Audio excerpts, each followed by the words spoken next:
Before we break down the first Daniel Jeremiah top 50 NFL draft big board, my boss bet we couldn't get to 900 likes on today's show. Let's prove him wrong. Like that video for me right now.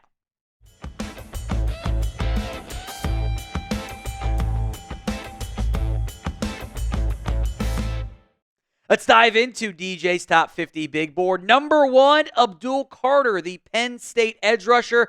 Having read DJ's mock draft, can't say I was surprised. He straight up said Carter was going to be his number 1 overall player. Elite pass rusher. And then Travis Hunter, the Colorado wide receiver. Now, not everyone's going to agree with DJ's statement of preferring that Hunter prioritizes offense and moonlights on defense. Some might disagree on that one. This, I think, is a player you should let try and let dabble playing both ways. Now, positional value is a factor here, but Ashton Jeanty is number 3 overall, the Boise State runner. Unbelievable after contact production. I believe he had more yards after contact than any running back had total in college football this year, which happens every now and then, but it will never not make me laugh and go, that's just silly business. He's a great football player.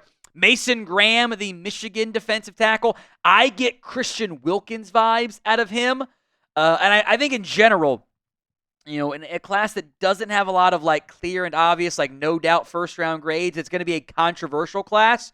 These top 4 are going to be pretty close to pure consensus first round grades. And then that makes Tyler Warren number 5 overall. He is a lot bigger than I think people realize. He's like 6'6", 260.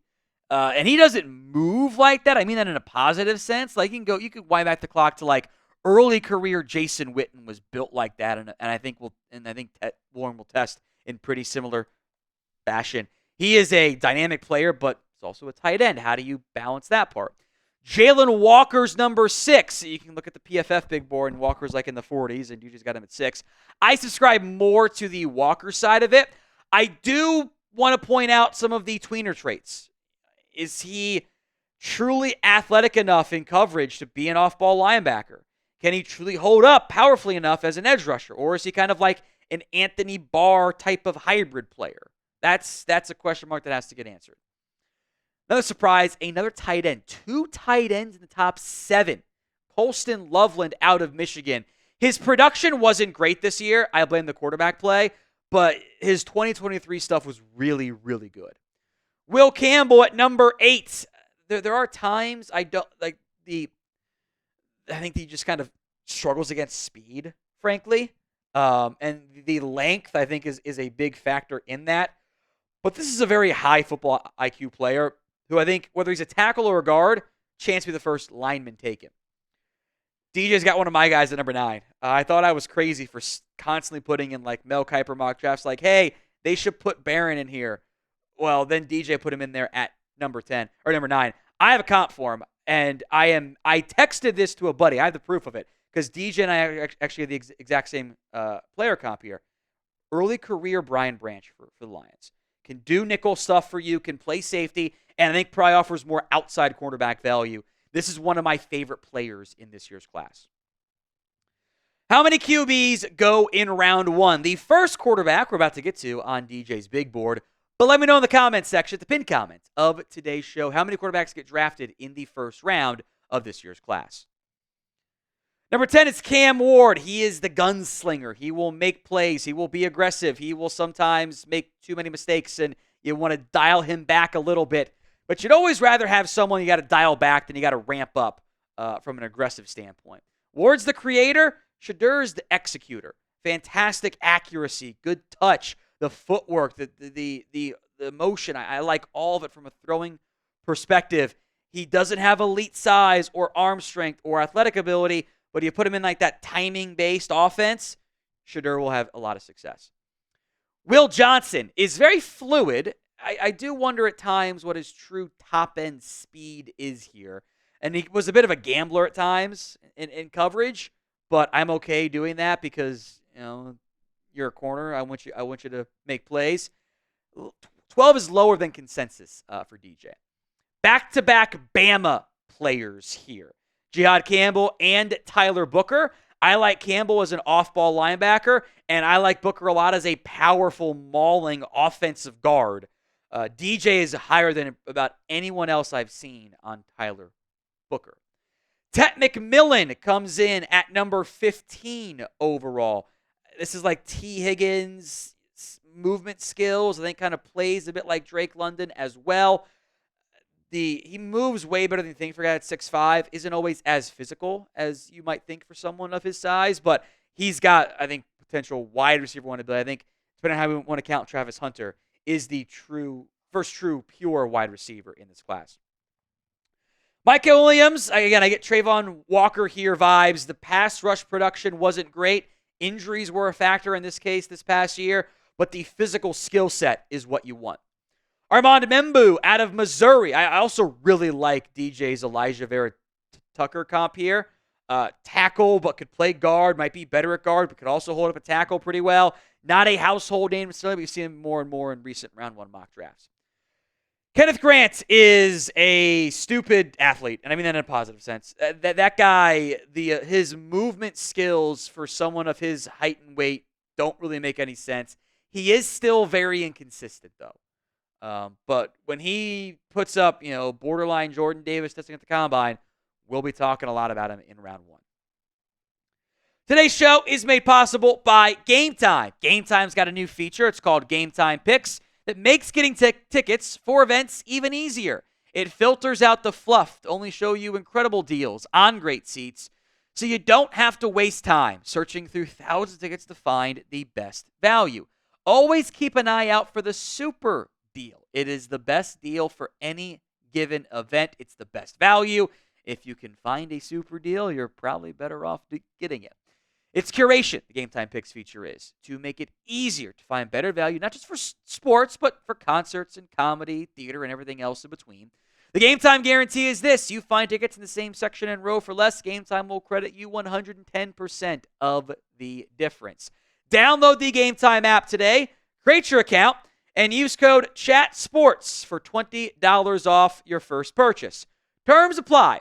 But again, create your account, redeem code CHATSPORTS, CHATSPORTS, for $20 off. Link will be in the comment section and the description of today's show. Make sure you pay attention that the terms do apply. But down the Game Time app for last-minute tickets, lowest price, all guaranteed. Number 19, I like Kelvin Banks a bit more than Daniel Jeremiah. There are some run-blocking concerns, but he holds up pretty well in pass protection despite the Texas offense kind of hiding him a little bit. I think he can. I'm trying him to tackle and then guard if it does not work out, but there's a lot I like about Banks. I also like James Pierce. I get some, minus the outfield stuff, Randy Gregory vibes out of him. I see the talent. I see the pass rush ability. I see the upside. There's value in taking that. Maybe he only ends up being a situational pass rusher early, but I think there's value in getting that dynamic playmaker off the edge. Nikamon Worry, the safety from South Carolina, will have to answer some questions, by the way, about this whole didn't show up for the second half of the bowl game, but athletically, there's so much to like about what he offers at safety. Derek Harmon, part of a very deep and thus disagreements in where they should rank defensive tackle class. The Michigan State transfer had a really productive, impactful year for the Oregon Ducks. Mike Green could really impress at the Senior Bowl. Now, he's added weight over the past year. He's listed 250-something. I don't know if he quite played at that weight for Marshall, but he looked great against Ohio State and did not ever slow down from a pass rush perspective. There is a chance he goes even top 15. And Matthew Golden and Emeka Ibuka here, 24-25, back-to-back receivers. Golden is just both these guys are not elite, dynamic, crazy traits players, but they're just good. They get open. They don't make a lot of mistakes. They can block a little bit, especially Ibuka. Both those guys, they might not be wide receiver ones.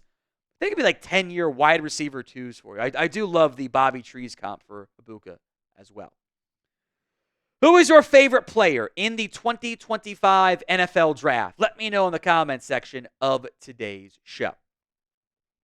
A couple front four players here. First up, Walter Nolan, who has immense talent, has not yet put it all together yet. Same with Shedeur Stewart, a very gifted size, height, weight, speed prospect, but the production was not exactly very good.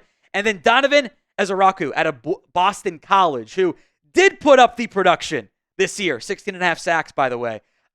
Different types of players, but all front four guys. Amarian Hampton is the number 2 back for Daniel Jeremiah. Just sneaks in the top 30. UNC was not very good. People didn't pay attention to him. He was awesome this year, though. Josh Simmons is coming off a knee injury back in October. If healthy, we would be discussing him possibly being the number 1 tackle in this class.